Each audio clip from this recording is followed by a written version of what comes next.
Good morning, students. My voice is audible.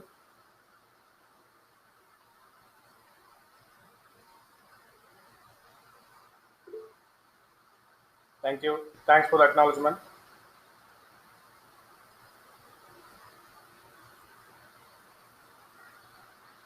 Yes, let us get into today's session.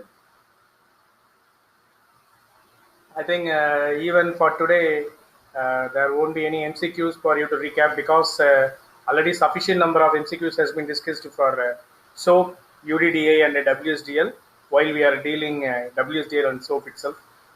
So from beginning, that what we have learned. So we have come across XML. That could be the basic technology to build this SOA framework, especially for exchanging or message communication had happened through that. Each and every brick of SOA had been built through this XML only, right? They want to create a lightweight. See, even I want to convey a point here because today's topic is relevant to that.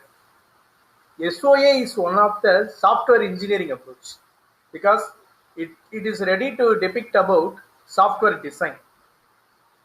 You have come across in the product development life cycle, right? So the phase is starting from requirements gathering, still we are reaching our maintenance. Right? So we have come across different stages in the product development life cycle. So in that, it's one of the phase SOA will service, or SOA is a tool to regenerate that phase design, software design. Right? Very specifically in design, today we are going to talk about the patterns. Okay, software design patterns. The reason to introduce the term patterns is we can customize the business environment based upon the patterns. That is the reason why I think today's topic will give more importance for it, right? Even for billing, right? So when we have developed our SOA framework, we have to go for customers who are using our network, who are using our framework, right? How you will go for billing, right? So that billing also being done through this topic only, right? So actually the overlay market topic for this one is SLA, service level agreement. Okay, but pertaining to our academic purpose and research, it has been termed as service level interaction. Okay, so that could be the major point to discuss about this one. Even while we are learning our unit 2, we have come across the fundamental SOA architecture, right? Fundamental SOA architecture that we have come across in that. So, how we are mapping our process to the service composition, how we have made that. So, for that also, we have to mention the type of interaction, how process and services need to be mapped. So that is also we have to mention about here, right? So that could be the major point to discuss about today. So in the third unit, we are talking purely on this components, especially web service components, right? So to build a web service, how can I build a SOAP web service? How can I build a RESTful web service? What is their basic style? RPC, XML RPC is the basic style. XML RPC is theoretical. SOAP based and RESTful are practical. SOAP based is completely running based upon an envelope based one, right? So over my URL, I have an envelope of SOAP, or over my FTP, STTP, and SMTP, I am having a creamy layer. Over that, I am having my SOAP, right? So somewhat secured when we are moving for SOAP, but RESTful, we are directly accessing via my URL, right? Communication is happening between URL as well as a written message will be a XML message, right?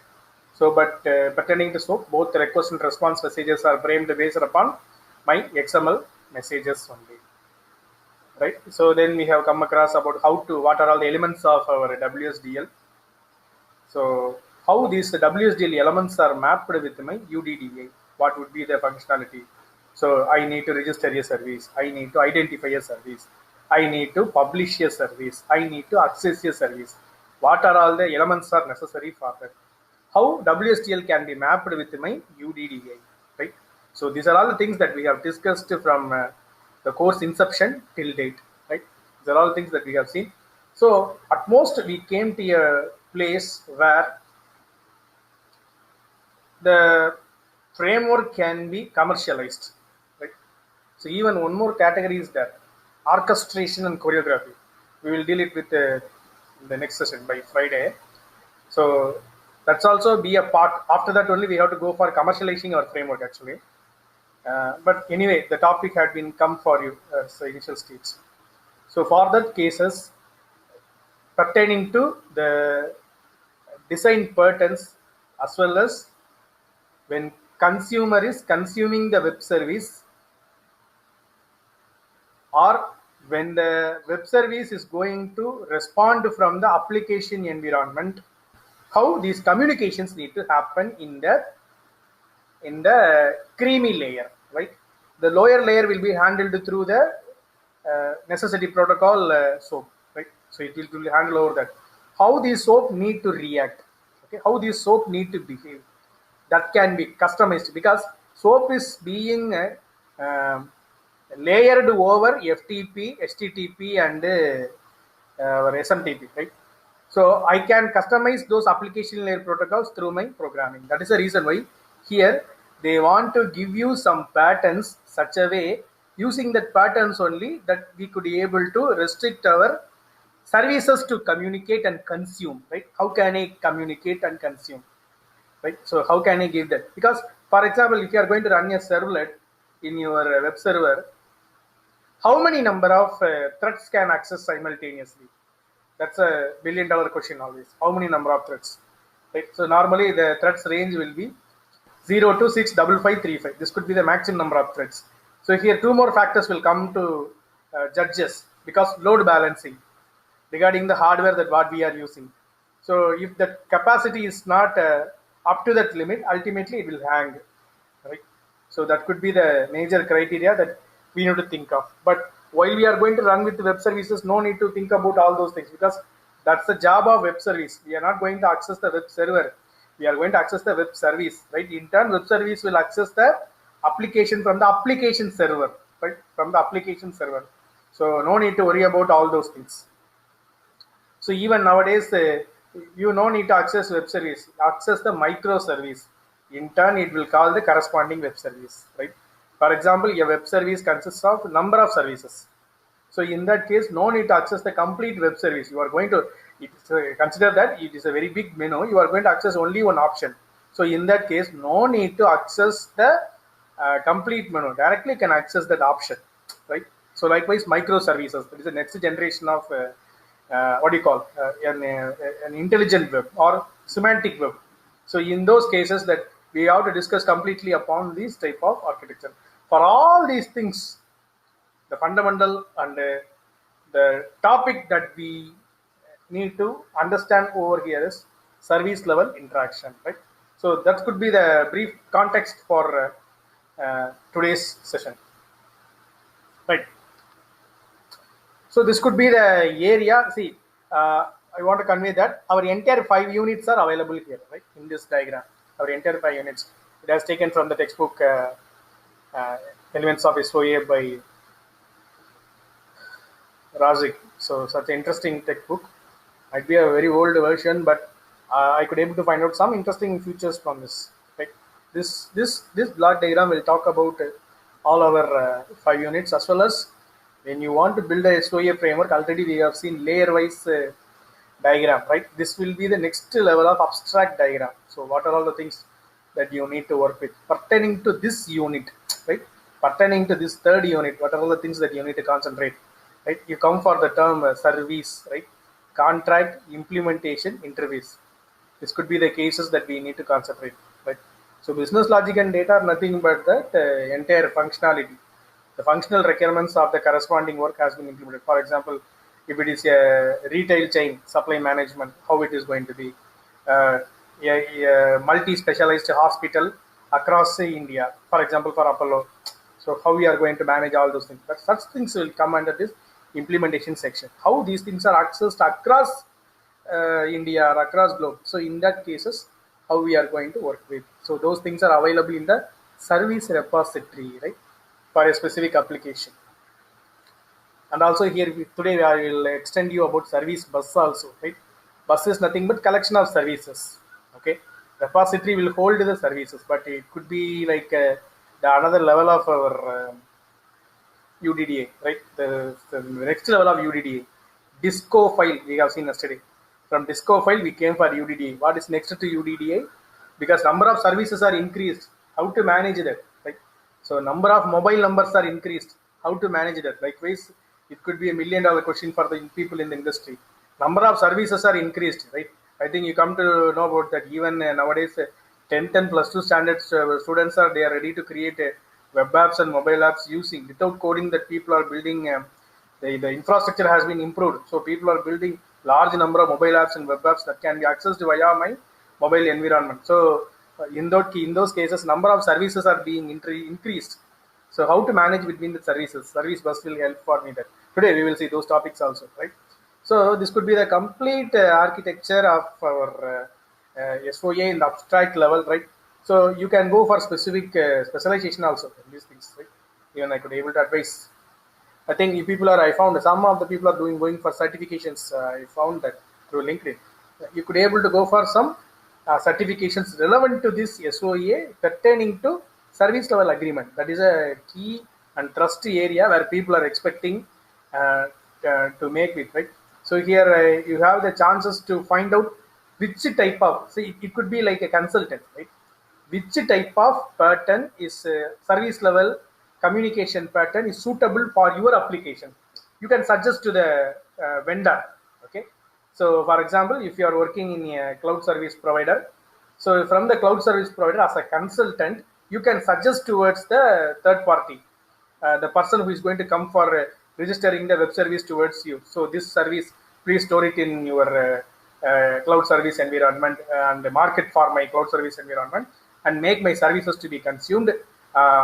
Give me 70%, 30% for you. Likewise, they will execute agreement between cloud service provider and the web service between the developer. Okay, between the corporate. Likewise, we could able to assume that. So in that case, as a consultant, you can fix up what type of pattern is suitable for your service. So likewise, you could able to give the consultation. For that also, we have some interesting courses that can be done through the certification flow. I'll show you at the end. Okay, so this could be the complete idea of our entire SOA framework that can be commercialized. First method. So here onwards, we are going to see the patterns. Okay, patterns, service level interactions, or what are all the types of service level interactions are available. Here they are introducing a language called BPEL, Business Process Execution Language, right? The one thing that I want to convey here is very clearly,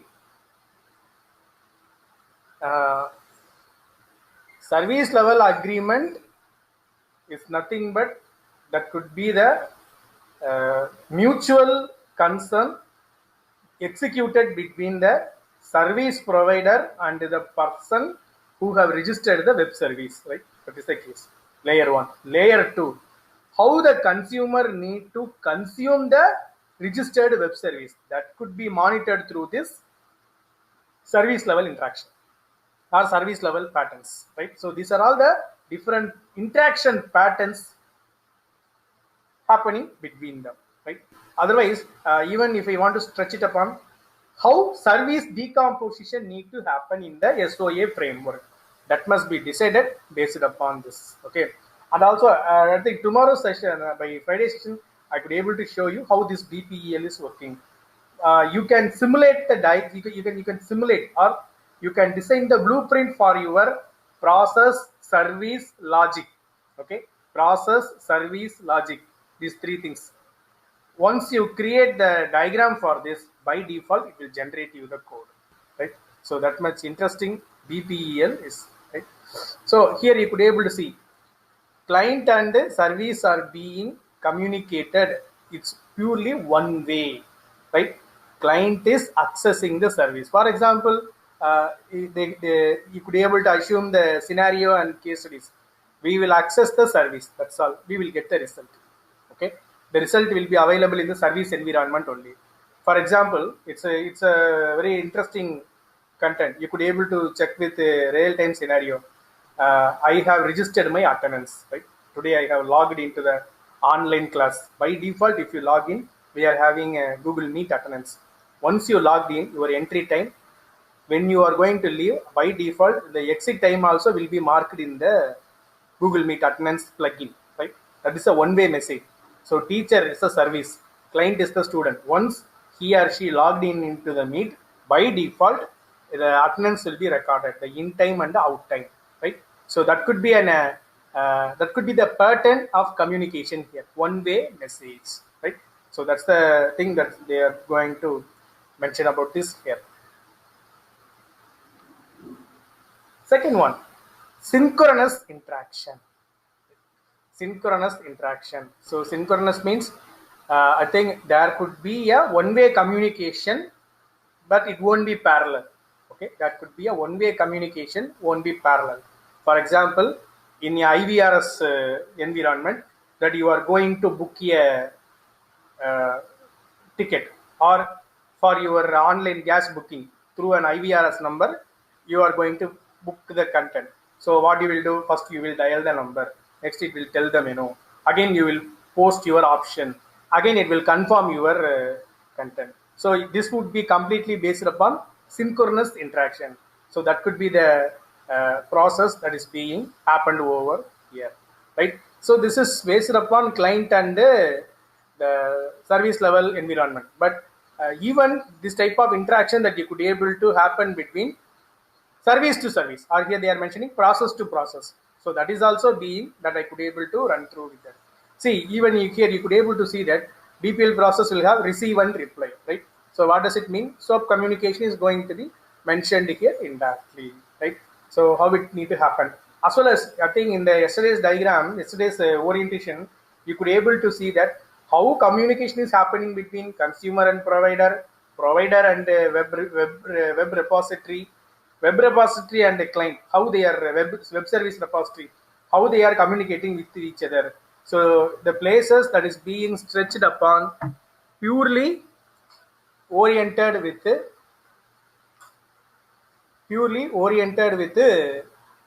SOAP, UDDI, WSDL. In some places, in all the places SOAP will come, but in some places WSDL will come into the picture. In some places UDDI will come into the picture. So how it can be differentiated in the practical environment, right? Theoretically, we can talk about SOAP, WSDL and UDDA, but practically it will be exhibited via this tool. BPL is one of the tools. Even for Oracle application server, we have this suite. So using that suite, I could be able to demonstrate this, right? Even service to service interaction or service to client interaction, both are happening through this synchronous phase. Asynchronous interaction, right? Two-way communication, asynchronous interaction. So that is also being mentioned over in this. So so here a client is going to communicate with the service. In turn, service will respond with the corresponding value. A simple example: weather service. You want to find out the weather service. The input is your location. You will give the input as location. By default, your mobile phone will take the current location through the GPS.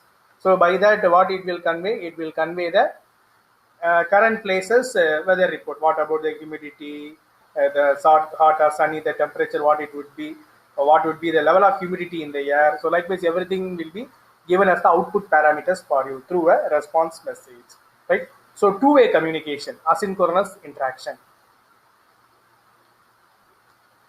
So I think you could understand these things up to the level of source and destination till now, right? One-way message, synchronous interaction, asynchronous interaction, right? So these are all the services which are going to serve you with something value-added services, right? You can build more for those things. Asynchronous interaction with the timeout. These are all the features nowadays. These are all the patterns which are necessary for us nowadays, right? When I'm going to do through any wallets, for example, when I'm going to perform any commercial transactions through my e-wallets, so in that case, amount is debited from my account. The wallet will show that uh, status paid. One more status will be there, waiting for your confirmation from the bank, right? So some wallets will ready to show me within 1 hour. It will ready to show me that green color tick mark that represents that transaction completed. In some wallets, which is ready to convey me that, because I don't want to name the wallets, right? And that will be a legal issue. Some wallets, what they will ready to respond over is within 3 or 5 days, the amount will be refunded into your corresponding account if transaction is not complete, right? So likewise, I will get you a message. Okay, so by that, I recommend that I recommend a low star rating for the corresponding wallet.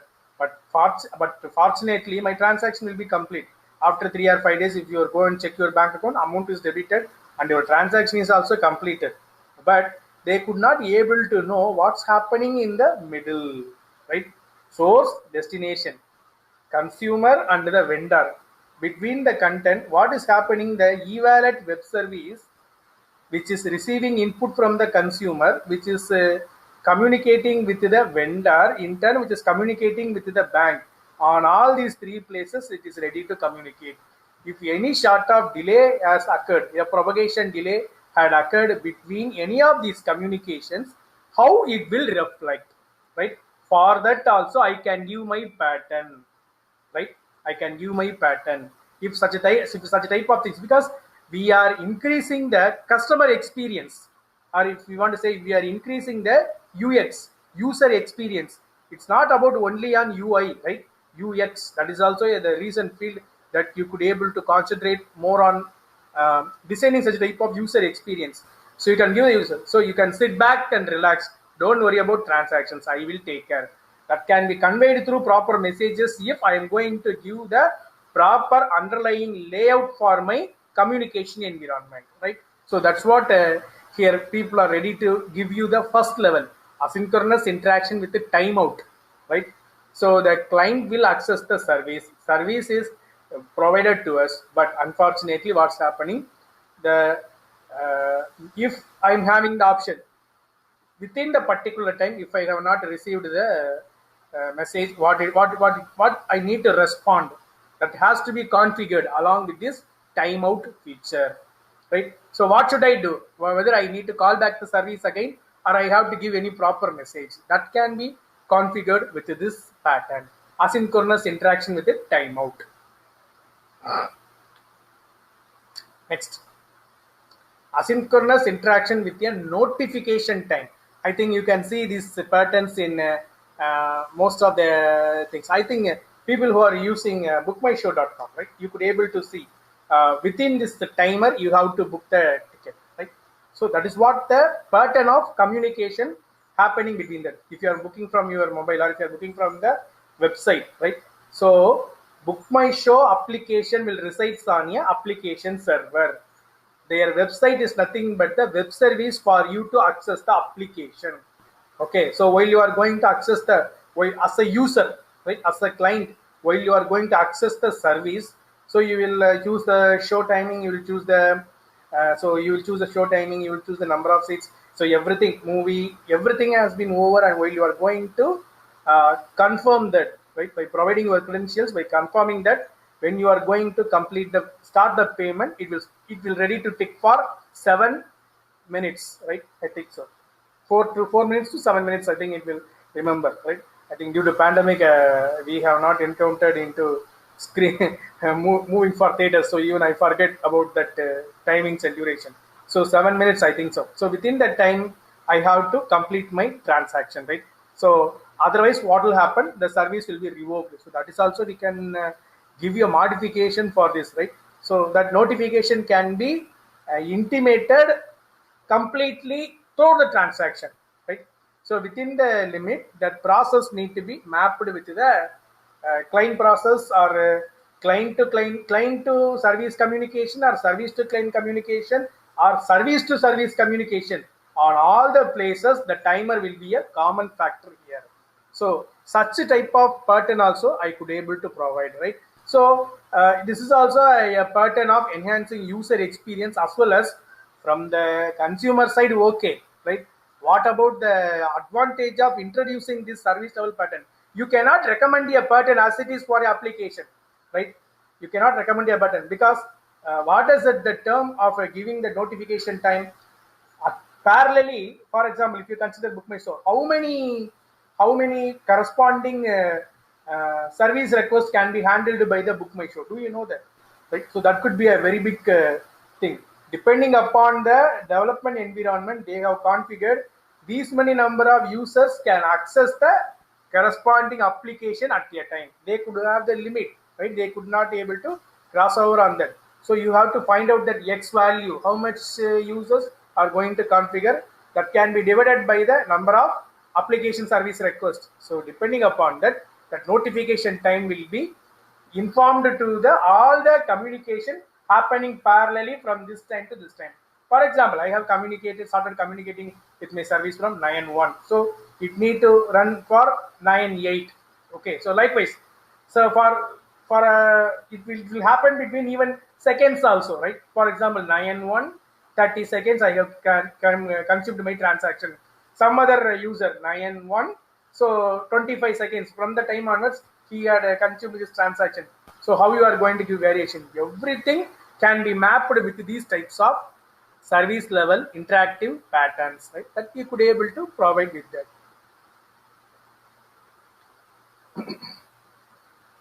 So here I think the next level patterns that will give us some interesting natures, that what we have studied in our SOAP, UDDI, especially WSDF, right? That you could able to give. Client is going to ask only one or send only one parameter, but the corresponding service will give me n number of outputs. So in that case, how my pattern would be: one request, multiple responses. This pattern is mapped, I think, sophisticatedly it was mapped in our most of the traveling websites. I think you could able to see that. For example, in IRCTC, under a single PNR, you have booked 6 passengers. So in that case, for all 6 passengers, you could have a specific class number, specific berth number, and the corresponding coach number, right? So if the status are being varied, for example, your ticket is in waiting list / RAC. So in that case, so during confirmation time, 3 passengers have got a waiting list and 3 passengers have got a RAC. So during the time, so while we are going to board the train, the status got changed.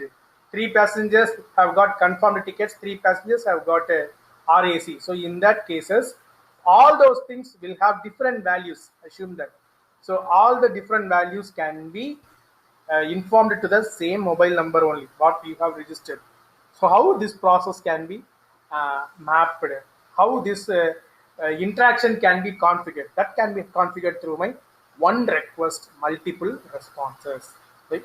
So that could be an interesting service level pattern. See, for all the thing happening between program to program, that can be mapped with my service level interactions.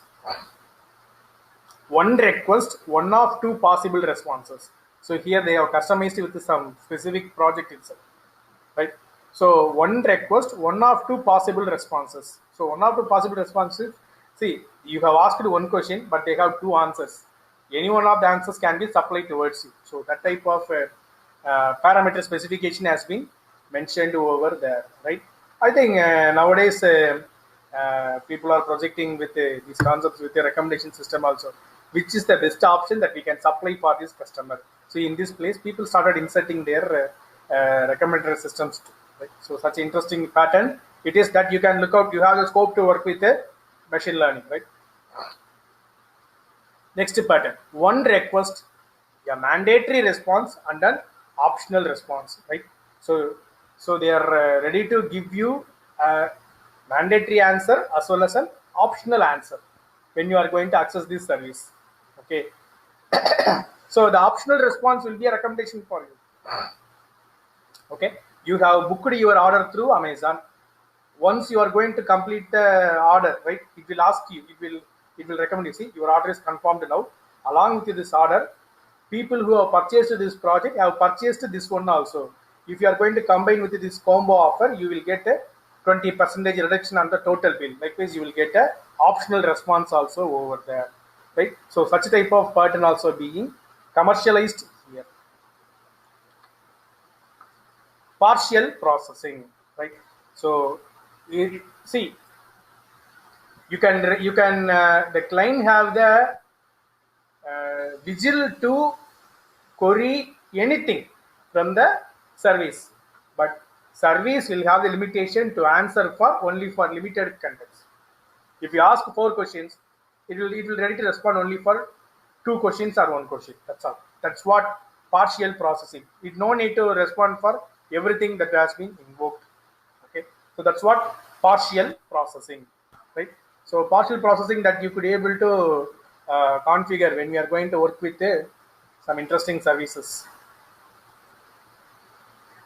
Multiple party interaction, right? So this is the place where they want to give you the complete picture, the next level that what we are going to move it.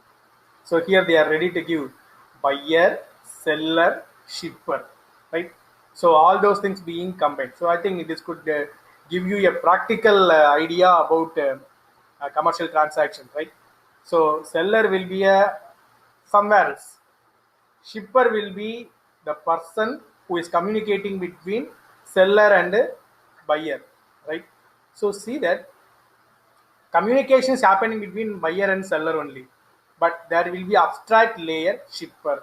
The shipper is not visible to both buyer and seller. That's it.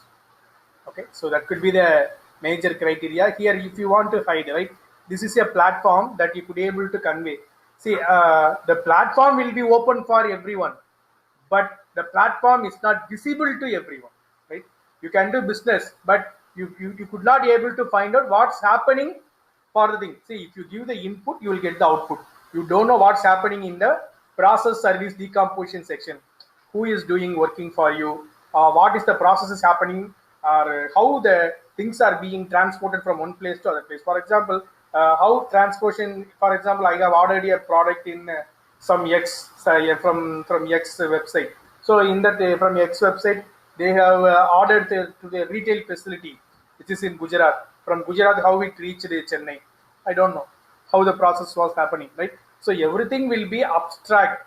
If I pay, I will get product. That's all. The underlying pattern also, how it need to happen, that can be mentioned through my multiple party interaction. That is also being a very good option over on that.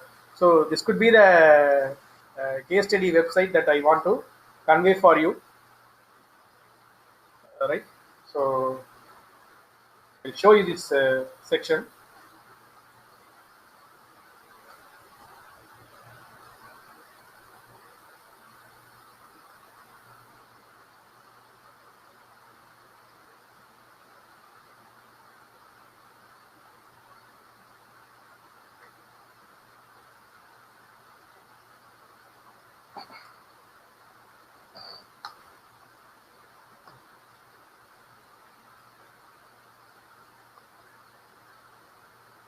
Yes, this is the certification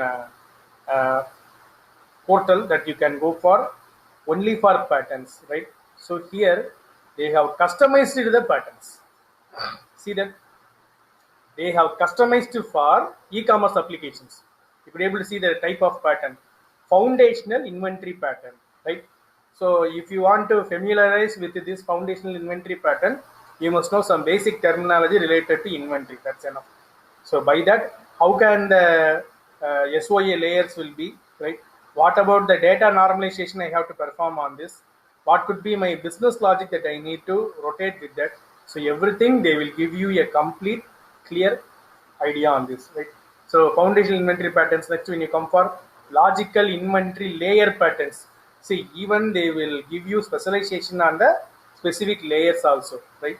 See here, inventory centralization patterns.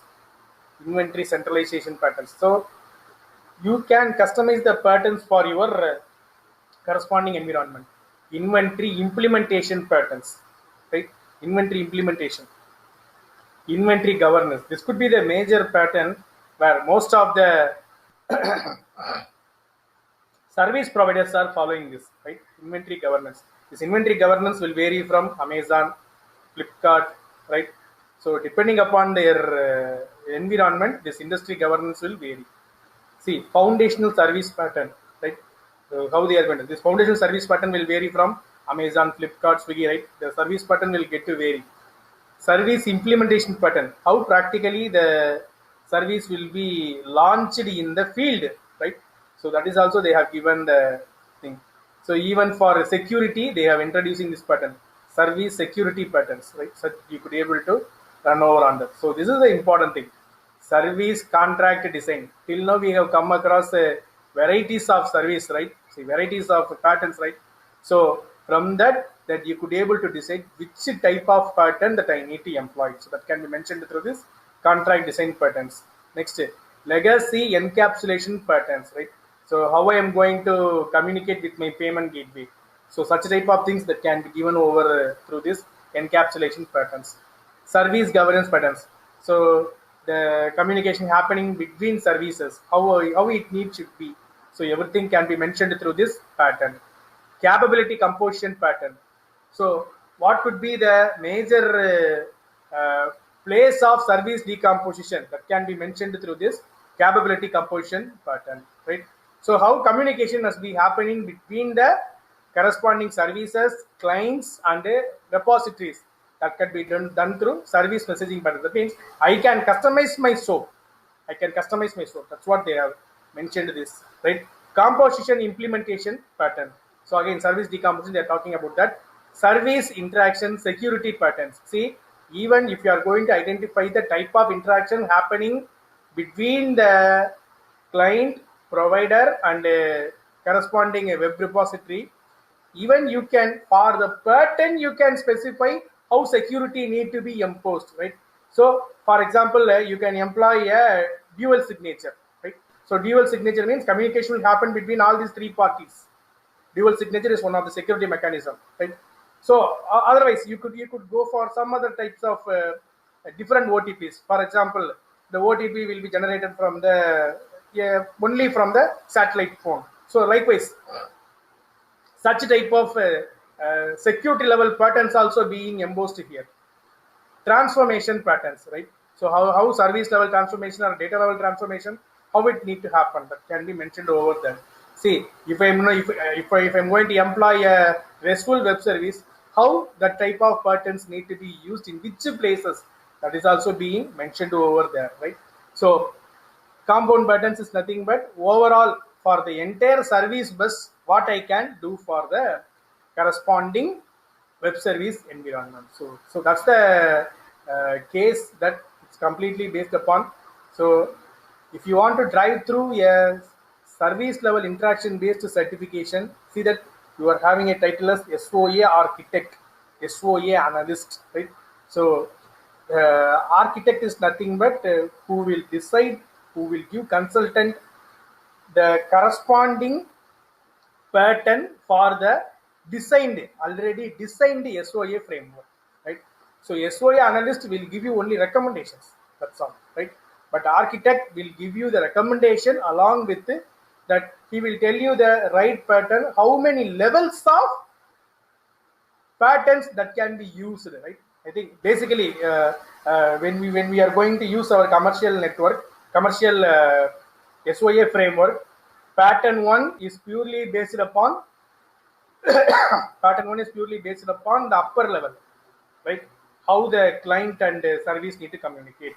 Web service, how web service to web service communication need to communicate, that's all. This is layer 1. Layer 2, how can I emboss security when these types of communications are going to happen?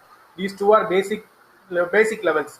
Apart from this, Is there any other types of communication need to happen between them that can be decided, and for that also the pattern can be fixed by the SOA architect, right? So that's the interesting content that you could be able to check for this, right? So that could be the idea. Thank you. So if you have any queries, you can post it in the chat.